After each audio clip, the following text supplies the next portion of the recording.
Welcome to GNR news. ముందుగా headlines.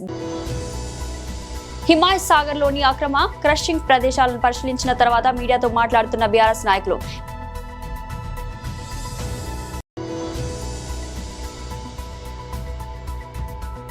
BJP రాష్ట్ర మహిళా మోర్చా డాక్టర్ శిల్పారెడ్డి గారు మీడియాతో మాట్లాడుతున్నారు.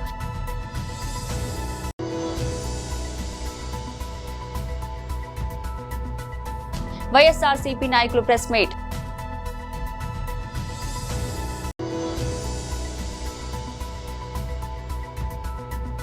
సీఎం సలహాదారు పదవికి వేం నరేందర్ రెడ్డి రాజీనామా. హిమాయత్ సాగర్ లో అక్రమ క్రషింగ్ ప్రదేశాలను పరిశీలించిన తర్వాత మీడియాతో మాట్లాడుతున్న బీఆర్ఎస్ నాయకులు. సీనియర్ నాయకులు, శాసనసభ్యులు గౌరవనీయులు హరీష్ రావు గారి యొక్క ఆదేశాల మేరకు ఈరోజు పెద్దలు ఆర్ఎస్ ప్రవీణ్ కుమార్ గారి యొక్క నేతృత్వంలో రాజేంద్ర నగర్ ఇన్ఛార్జ్ అయినటువంటి సోదరుడు కార్తీక్ రెడ్డి గారు, తర్వాత అధికార ప్రతినిధి అయినటువంటి కృషాంక్ గారు, అభిషేక్ గారు, ఇంకా చాలా మంది బీఆర్ఎస్ పార్టీ కార్యకర్తలందరూ కూడా ఎర్రోళ్ల శ్రీనివాస్ గారు, అభిలాష్ రావు గారు, తర్వాత కిషోర్ గౌడ్ గారు, ఇంకా చాలా మంది బీఆర్ఎస్ పార్టీకి సంబంధించినటువంటి కార్యకర్తలు, నాయకులు ఈరోజు నిజ నిర్ధారణ కమిటీ అనేటువంటి ఒక ఆదేశాల పేరు మీద ఈరోజు కోత్వాల్ గూడ సర్వే నెంబర్ 66, 67, 68, 69 ప్రాంతంలో ఉన్నటువంటి ఈ యొక్క క్రషర్ దగ్గరికి ఇచ్చి ఇక్కడికి పరిశీలన కోసం ఇక్కడికి రావడం జరిగింది. ఇదంతా చూస్తూ ఉంటే KGF అని ఒక సినిమా వచ్చింది ఈ మధ్యకాలంలో. ఎక్కడ పడితే అక్కడ దొంగలు విచ్చలవిడిగా ప్రభుత్వ అనుమతులు లేకుండా దోపిడికి పాల్పడుతూ భూమాతను చెరబట్టి ఏ రకంగానైతే అక్రమ మైనింగ్ కు KGF లో జరుపుతుంటే సినిమాల్లో చూసినాం. మళ్ళా కోత్వాల్ గూడలో ఇవాళ మరో KGF ను తలపించేటువంటి ఒక రీతిలో ఆ గుట్టలు చూసినట్టయితే ఆ గుట్టలను ఎట్లా బద్దలు కొట్టినరు, గద్దలు లెక్క ఇవాళ బద్దలు కొట్టినటువంటి ఒక గుట్టల నుండి గుట్టల సొమ్ములు ఎట్లా దోచుకపోతున్నారు అని చెప్పని ఇవాళ స్పష్టంగా కనబడతా ఉంది. వాస్తవానికి స్టోన్ క్రషర్ పెట్టాలన్నా, RMC ప్లాంట్ పెట్టాలన్నా అనేక నియమ నిబంధనలు ఈ రాష్ట్రంలో మైనింగ్ డిపార్ట్మెంట్ వాళ్ళు పొందుపరిచినారు. అవేమీ సంబంధం లేనన్నట్టుగా దొంగలు కలిసి దేశాలు పంచుకున్నట్టుగా ఇవాళ ఈ రాష్ట్రంలో ఉన్నటువంటి ఒక మంత్రివర్గంలో ఉన్నటువంటి ఒక పొంగులేటి శ్రీనివాసరెడ్డి గారు, ఇంకా కొంతమంది అందరూ కలిసి ఈరోజు అక్రమంగా ఈ యొక్క క్రషర్ ను పక్కనే మళ్ళా RMC ప్లాంట్స్ ను నడుపుతున్నారు అని చెప్పని స్థానికులంతా కూడా ఇవాళ కోడై కూస్తున్నటువంటి ఒక పరిస్థితి. కానీ ఇంతవరకు కూడా అధికారులు గాని ప్రభుత్వం గాని ఎవరు కూడా వచ్చి ఈ అక్రమ క్రషర్ ఎట్లా నడుపుతారు, దీనికి ఏం పర్మిషన్స్ ఉన్నాయని చెప్పని కూడా కనీసం ఇంతవరకు ఎవరు ఇన్స్పెక్షన్ చేసినటువంటి దాఖలాలు కనబడతలేవు. ఇది ప్రజల సొమ్ము, ప్రకృతి సొమ్ము, ప్రజల సొమ్ము. ఈ ప్రకృతిని రకంగా విధ్వంసం చేస్తూ నియమ నిబంధనలకు, అది కూడా 111 జీవోలో ఉన్నటువంటి ఒక ప్రాంతం ఇది. 111 జీవోలో ఏ రకమైన ఒక మైనింగ్ జరగకూడదు. ఒకవేళ మామూలు భూముల్లోనైనా మైనింగ్ జరిగినట్టయితే తప్పనిసరిగా దానికి దాదాపు 10-11 రకాలైనటువంటి ఒక అనుమతులు తీసుకోవాలని చెప్పని మనకు రూల్స్ చెప్తా ఉన్నాయి. చెప్పని ప్లాంట్ పెట్టక ముందే PCB నుండి అనుమతి పొందాలా అనేటువంటిది మొట్టమొదటి నియమ నిబంధన. బీజేపీ రాష్ట్ర మహిళా మోర్చా డాక్టర్ శిల్పారెడ్డి గారు మీడియాతో మాట్లాడుతున్నారు. జై శ్రీరామ్. అందరికీ, మీడియా సోదరులకు అందరికీ నమస్కారం. ఈనాటి ప్రెస్ మీట్ యొక్క ముఖ్య ఉద్దేశం, ప్రతి ఏటా అంతర్జాతీయ మహిళా దినోత్సవాన్ని దేశవ్యాప్తంగా మార్చి 8వ తారీఖున నిర్వహించడం జరుగుతుంది. సో దాంట్లో భాగంగా తెలంగాణ మహిళా మోర్చా ఆధ్వర్యంలో రేపు శుక్రవారం రోజు మార్చి 6న హోటల్ కత్రియా సోమాజిగూడలో ఉదయం 10 గంటల నుంచి 2 గంటల వరకు నిర్వహిస్తున్నాము.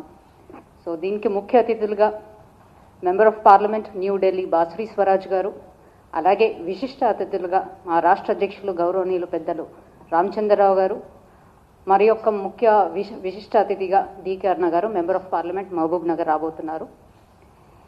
సో ప్రతి ఏటా ఎలాగైతే మేము చాలా గొప్పగా ఈ యొక్క కార్యక్రమాన్ని నిర్వహిస్తాము, ఈ సంవత్సరం కూడా తెలంగాణ మహిళా మోర్చా ఆధ్వర్యంలో చేయనున్నాము. సో ఈసారి ఒక ప్రత్యేకత ఉంది. ఏదైతే వికసిత్ భారత్ 2047 అనే ఒక నినాదంతో నరేంద్ర మోదీ గారు ముందుకెళ్తున్నారు. దాన్నే మేము కూడా తెలంగాణలో harnessing women for Viksit Bharat 2047 అనే ఒక ఎజెండాతో ముందుకెళ్ళబోతున్నాము.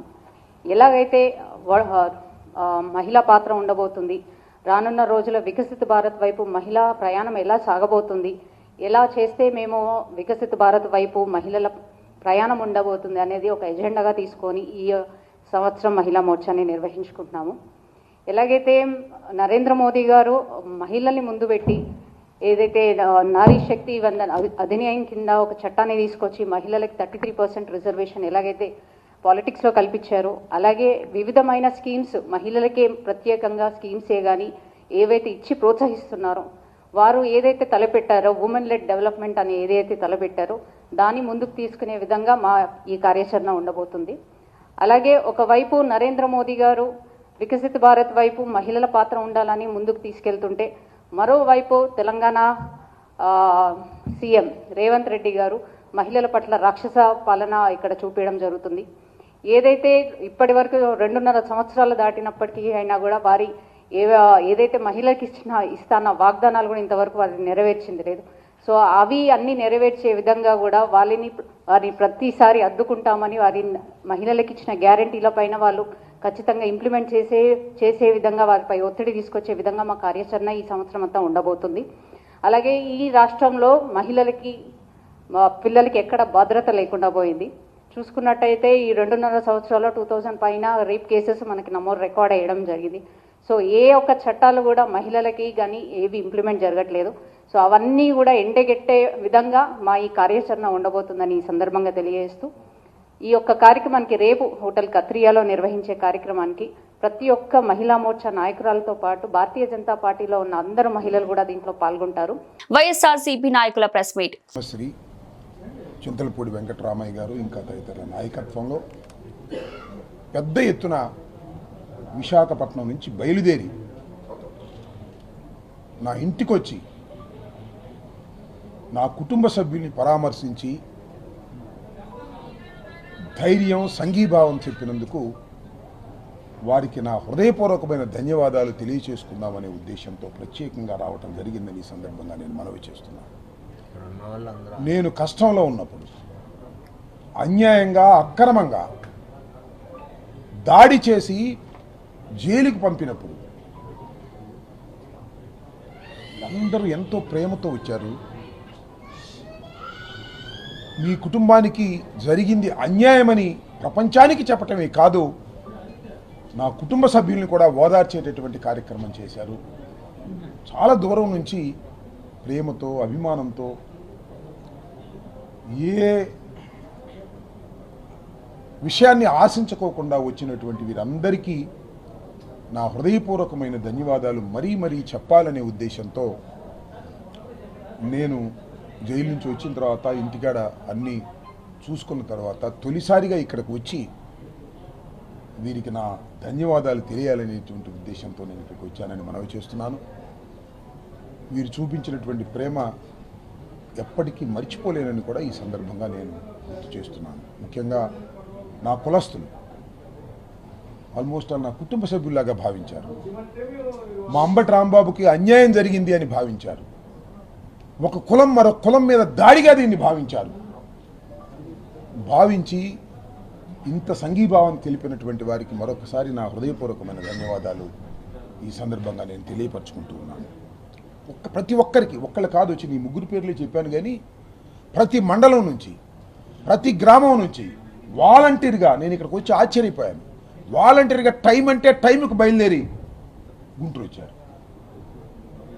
ఊరిని ఒక పిలిపిస్తే చాలు సొంత కార్లు పెట్టుకొని మన కుటుంబ సభ్యుడికి ఏదో అన్యాయం జరిగింది వెళ్ళాలనేటువంటి ఉద్దేశంతో పెద్ద ఎత్తున విశాఖపట్నం నుంచి వచ్చారంటే చాలా బాధలో కూడా చాలా సంతోషం అని సందర్భంగా నేను తెలియపరుస్తున్నాను. అంటే జరిగినటువంటి అంశం ఎంత బలంగా ప్రజల మధ్యకి వెళ్ళింది అనేది ఇక్కడ గుర్తుపెట్టుకోవాలి. 1983లో తెలుగుదేశం ఆవిర్భవించింది. అప్పటి నుంచి ఇప్పటి వరకు ఒకసారి పరిశీలన చేయండి మీరు. సరే, చిన్న చిన్న దాడులు జరిగాయి, గొడవలు జరిగాయి, ఘర్షణలు జరిగాయి, మనం చూస్తున్నాం చరిత్రలో. స్పాంటేనియస్గా జరుగుతూ ఉంటాయి, మనం వాటిని ఆపలేము. తెలంగాణ ముఖ్యమంత్రి రేవంత్ రెడ్డికి అత్యంత సన్నిహితుడు సీఎం సలహాదారు వేం నరేందర్ రెడ్డి రాజ్యసభ రేసులోకి రావడంతో రాష్ట్ర రాజకీయాలు వేడెక్కాయి. రాజ్యసభ అభ్యర్థిగా కాంగ్రెస్ పార్టీ ఆయన పేరును ఖరారు చేయడంతో సాంకేతిక కారణాల దృష్ట్యా ఆయన తన సభ్యత్వ సలహాదారు పదవికి రాజీనామా చేశారు. రాజ్యసభ ఎన్నికల్లో పోటీ చేసే అభ్యర్థులు ఎలాంటి లాభదాయక పదవుల్లో ఉండకూడదనే నిబంధన ఉండడంతో నామినేషన్ దాఖలుకు ముందే ఆయన ఈ నిర్ణయం తీసుకున్నారు. వేం నరేందర్ రెడ్డి రాజీనామాను ప్రభుత్వ ప్రధాన కార్యదర్శి ఆమోదించారు. రాజీనామా ప్రక్రియ ముగిసిన వెంటనే వేం నరేందర్ రెడ్డి మరో కాంగ్రెస్ అభ్యర్థి ప్రముఖ న్యాయవాది అభిషేక్ మను సంఘవితో కలిసి అసెంబ్లీలో తన నామినేషన్ పత్రాలను దాఖలు చేశారు. ఈ సందర్భంగా ముఖ్యమంత్రి రేవంత్ రెడ్డి, టీపీసీసీ అధ్యక్షుడు మహేష్ కుమార్ గౌడ్, రాష్ట్ర మంత్రులు ఆయన వెంట ఉన్నారు. తెలంగాణ నుంచి ఖాళీ అవుతున్న 2 రాజ్యసభ స్థానాలకు కాంగ్రెస్ ఈ ఇద్దరిని బరిలోకి దింపింది. అసెంబ్లీలో ఉన్న సంఖ్యాబలం దృష్ట్యా ఈ 2 స్థానాలను కాంగ్రెస్ ఏకగ్రీవంగా దక్కించుకునే అవకాశం ఉంది. వచ్చే ఏడాది గోదావరి నది పుష్కరాల సందర్భంగా ప్రత్యేక ఏర్పాట్లు చేస్తున్నట్లు రామగుండం కార్పొరేషన్ నగర మేయర్ మహంకాళి స్వామి పేర్కొన్నారు. ఈ మేరకు పెద్దపల్లి జిల్లా గోదావరి కని పట్టణ శివారు సమ్మక్క సార్లమ్మ జాతర సమీపంలోని గోదావరి నది పుష్కర ఘాట్లను ఆయన సంబంధిత అధికారులతో కలిసి సందర్శించారు. గోదావరి నీటి ప్రవాహం, పుష్కర ఘాట్ల వద్ద సౌకర్యాలు, భక్తుల రాకపోకలు, శాంతి భద్రత నేపథ్యంలో పర్యవేక్షించారు. అనంతరం ఆయన మాట్లాడుతూ వచ్చే ఏడాది జూన్లో జరిగే పుష్కరాల సందర్భంగా వివిధ విభాగాలకు సంబంధించిన అధికారులతో సమీక్షించామని అన్నారు. ఇందుకు సంబంధించి అన్ని ఏర్పాట్లు చేస్తున్నామని పేర్కొన్నారు.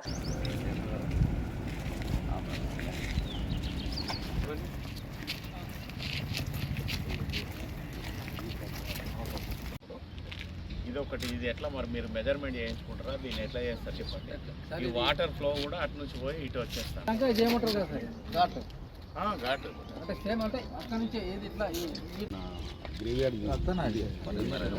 రిటర్నింగ్ వాల్ పెడితే 2 రకాలుగా ఉపయోగం ఉంటుంది.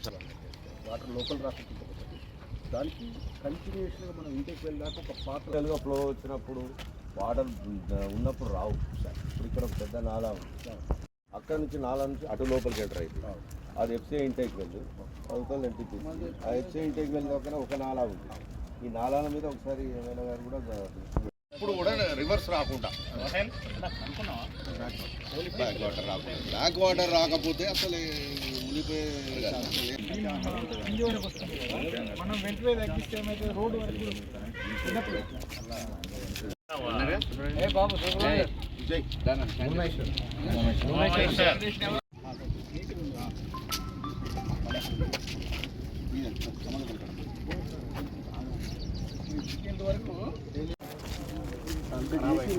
ఖరాబ్ అయిపోయింది. రాగానే ఆయనతో ఒకసారి మాట్లాడి ఆయన ఆలోచనకు అనుగుణంగా ఆపిచ్చేసి ఘాట్ వస్తుందని ఇక్కడ యాక్చువల్లీ టైల్స్ ఉన్నాయి.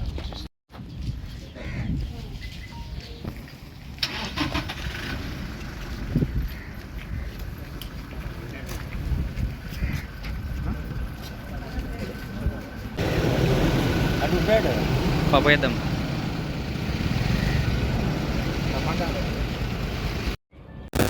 రెండు 2027 జూన్లో జరిగే పుష్కరాలను దృష్టిలో ఉంచుకొని గౌరవ ఎమ్మెల్యే రాజ్ ఠాకూర్ గారు ప్రజలకు ఏదైనా కూడా ముందే వాళ్ళకి అన్నీ కూడా అవైలబిలిటీగా పనులు చేయాలనే సంకల్పంతో 1 సంవత్సరం ముందుగానే ఈ ప్రాంత ప్రజలందరూ కూడా 12 సంవత్సరాలకు ఒకసారి వచ్చే పుష్కరాలలో స్నానాలు చేసేందుకు వస్తారు కనుక వారందరికీ అన్ని సౌకర్యాలు కల్పించాలనే ఆలోచనతోటి దీని అంతా కూడా ఇరిగేషన్ అధికారులతోటి, మా మున్సిపల్ అధికారులతోటి, అలాగే మిగతా అధికారులందరితోటి కలిసి దీని మీద ఒక డీటెయిల్ ప్రాజెక్ట్ రిపోర్ట్ తయారు చేసి ఇవ్వమని చెప్పేసి గౌరవ ఎమ్మెల్యే గారు కోరడం జరిగింది.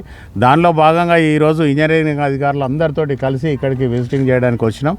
ప్రజలకు ఏదైనా అవసరం ఉన్నది, ఆ సౌకర్యం కల్పించాలని అనుకున్నప్పుడు దానికి పూర్తి స్థాయిలో 1 సంవత్సరం ముందుగానే ప్లాన్ చేసుకుంటే ఆ సమయానికి అన్ని సౌకర్యాలు కల్పించే అవకాశం ఉంటుంది. కనుక ఎమ్మెల్యే గారు ఎప్పుడు కూడా ఏదైనా కూడా ఒక ముందస్తు ప్రణాళికతోటి మనం ముందుకెళ్లాలనే ఆలోచనలతోటి ఉన్నారు.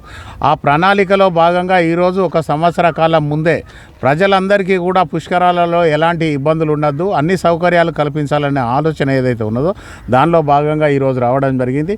ఇది ఒక గోదావరి నది దగ్గర ఇక్కడ ఈ ఏరియాలో పరిధిలోనే కాకుండా ఇప్పుడు జనగాం కూడా అక్కడ జనగాంలో ఏదైతే ఉన్నదో జనగాం కూడా మనకే వస్తుంది కనుక కార్పొరేషన్ పరిధిలో జనగాం దగ్గర, అలాగే ఇంటెక్వేల్ నుంచి ఇక్కడ సమ్మక్క గద్దెల వరకు, అదే మాదిరిగా గోలివాడ ఆ ప్రాంతం అంతా కూడా ప్రజలందరికీ కూడా సౌకర్యం కల్పించే విధంగా అక్కడ కూడా దీన్ని అందరికీ కూడా తిరిగి వీళ్ళతోటి ఇంజనీరింగ్ అధికారులతో మాట్లాడి దీని మీద ఒక డిపిఆర్ తయారు చేసి ప్రభుత్వానికి ఇచ్చే విధంగా తయారు చేయమని చెప్పేసి వారు ఈరోజు ఆదేశాలు జారీ చేయడం జరిగింది ఎమ్మెల్యే గారు. దానిలో భాగంగానే ఈరోజు మిగతా ఇంజనీరింగ్ అధికారులు అందరూ కూడా ఇక్కడికి వచ్చేసి దీన్ని ప్రత్యక్షంగా దీని మీద ఒక ప్లాన్ తయారు చేస్తూ ఉన్నాం. ప్రజలకు కనీస సౌకర్యాలు కల్పించవలసిన బాధ్యత రామగుండం మున్సిపల్ కార్పొరేషన్ మీద అలాగే ప్రభుత్వం మీద ఉన్నది కనుక ప్రభుత్వం కూడా వెంటనే స్పందించి ఏదైనా కూడా ముందే చేసి ప్రజలందరికీ అందుబాటులోకి తీసుకురావాలని ఆలోచన చేస్తూ ఉన్న దాంట్లో భాగంగా ఈరోజు ఇక్కడికి రావడం జరిగింది. దానిలో మా గౌరవ డిప్యూటీ మేయర్ ఎల్లన్న గారు, మా సింగరేణి సీనన్న గారు, అలాగే మా ఎస్సీ గారు, ఈఈ గారు, ఇరిగేషన్ డిఈ గారు, ఈఈ గారు, అలాగే అధికారులందరూ మా తోటి కార్పొరేటర్లందరూ కూడా ఇక్కడికి రావడం జరిగింది. ప్రజలకు ఎప్పుడైనా కూడా గత 2 సంవత్సరాల నుంచి మీరు చూస్తూ ఉన్నారు, అంతకుముందు కూడా పుష్కరాలు మనకు రావడం జరిగింది. టీఆర్ఎస్ పార్టీ అధికారంలోకి వచ్చిన తర్వాత ఈ ప్రాంతాన్ని అంతా విధ్వంసం చేసి ప్రజలకు దూరం చేసిన పరిస్థితులలో ఈరోజు కాంగ్రెస్ పార్టీ అధికారంలోకి రాగానే రామగుండానికి గౌరవ ఎమ్మెల్యే రాజ్ ఠాకూర్ గారు ఎమ్మెల్యే అయిన తర్వాత 10 సంవత్సరాల టీఆర్ఎస్ పాలనలో 150 కోట్లు తీసుకొస్తే కేవలం 2 సంవత్సరాల కాలంలోనే రామగుండం కార్పొరేషన్ పరిధికి 800 కోట్ల రూపాయలు తీసుకొచ్చి ప్రజలందరికీ అన్ని విధాల సౌకర్యాలు కల్పించాలనే ఏకైక లక్ష్యంతో గౌరవ ఎమ్మెల్యే గారు ముందుకు పోతా ఉన్నారు. ఆల్ ఇండియా మహిళా కాంగ్రెస్ అధ్యక్షురాలు అల్కలంబ మరియు రాష్ట్ర అధ్యక్షురాలు సునీతారావు ఆదేశాల మేరకు కేంద్ర పెట్రోలియం మంత్రి హర్దీప్ సింగ్ పూరి రాజీనామా చేయాల్సిందిగా డిమాండ్ చేస్తూ ఖైరతాబాద్ జిల్లా అధ్యక్షురాలు శంభుల ఉషశ్రీ శ్రీకాంత్ గౌడ్ అధ్యక్షత నల్ల జెండాలతో నిరసన కార్యక్రమం నిర్వహించారు. అంబర్పేట్ డాక్టర్ బాబాసాహెబ్ అంబేద్కర్ విగ్రహం వద్ద పెట్రోలియం శాఖ కేంద్ర మంత్రి హర్దీప్ సింగ్ పూరి దిష్టబొమ్మను దగ్ధం చేశారు. పీఎం మోడీ కాంప్రమైజ్ టీ-షర్ట్లను ధరించి భారీ ఎత్తున మహిళలతో నిరసన వ్యక్తం చేశారు. హర్దీప్ సింగ్ వెంటనే రాజీనామా చేయాలని వారు డిమాండ్ చేశారు.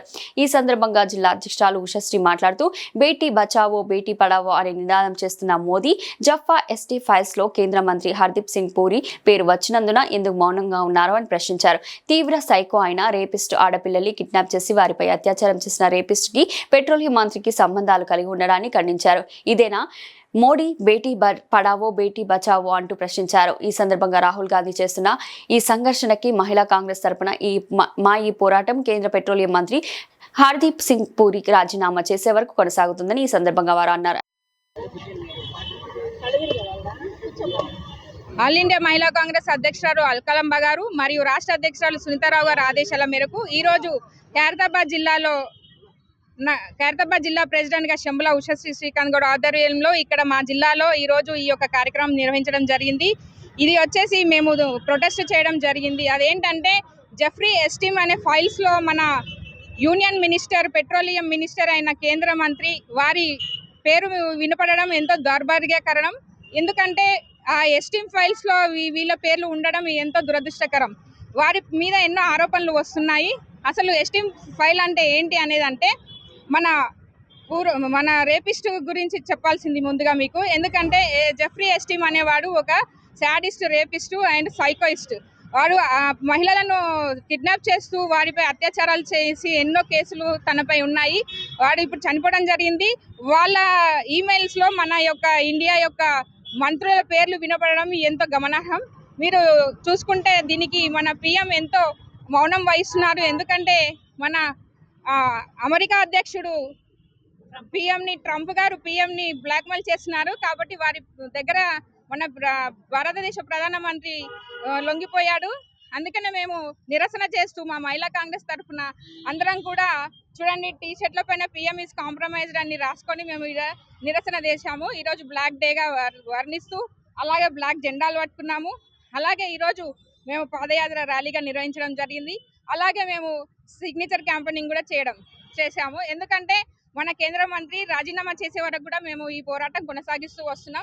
కామారెడ్డి జిల్లా తాడ్వాయి మండలం అబ్దుల్ నగర్ శివార్లో సర్వే నెంబర్లు 89, 95, 122 గత 70 సంవత్సరాలుగా సాగులో ఉంటూ 2026లో కూడా సాగులో ఉంటూ పంటలు పండించుకుంటూ కుటుంబ పోషణ చేసుకుంటున్నాం. అదేవిధంగా 1982లో మాకు సబ్ రిజిస్ట్రార్ కామారెడ్డి ఆధ్వర్యంలో పట్టాలయ్యాయి. అదేవిధంగా తెలంగాణ ప్రభుత్వం ఇచ్చిన కొత్త పాస్బుక్లు రైతు బంధు పడటం జరిగింది. ఆంధ్రప్రదేశ్ గవర్నమెంట్లో ఉన్నప్పుడు తోకా పాస్బుక్లు ఉండడం జరిగింది. మా దగ్గర అన్ని ఆధారాలు ఉన్నాయి, అయినా మమ్మల్ని ఇబ్బంది పెడుతున్నారు. కావున ఆర్డీఓ ఆర్డీఓ గారు దీన్ని పరిశీలించి చేసి మాకు తగు న్యాయం చేయగలరని మనవి.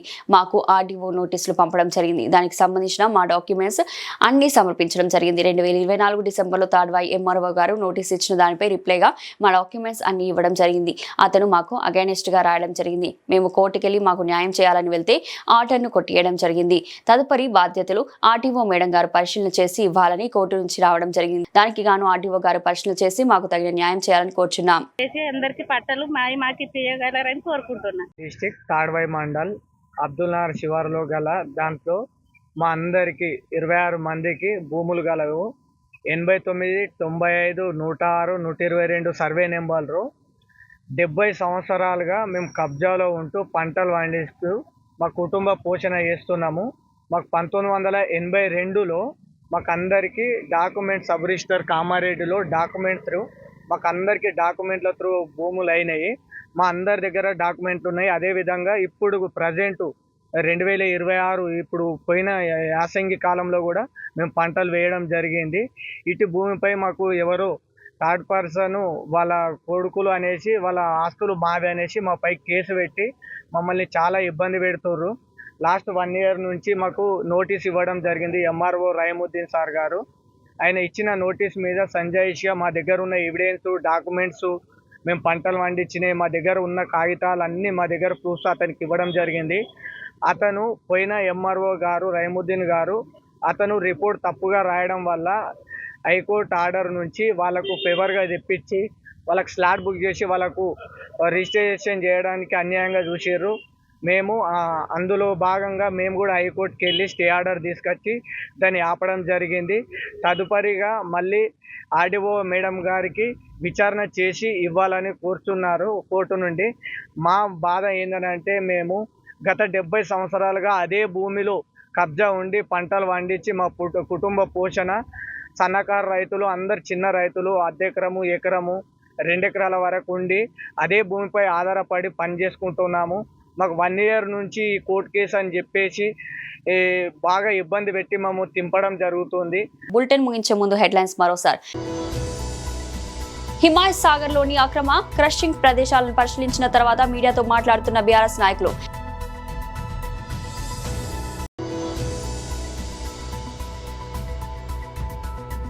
బీజేపీ రాష్ట్ర మహిళా మోర్చా డాక్టర్ శిల్పారెడ్డి గారు మీడియాతో మాట్లాడుతున్నారు.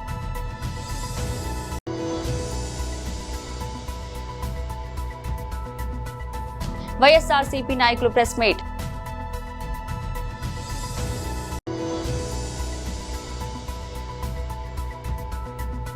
సీఎం సలహాదారు పదవికి వేం నరేందర్ రెడ్డి రాజీనామా. ఇది ఈరోజు బులెటిన్. మరో బులెటిన్లో మళ్ళీ కలుద్దాం.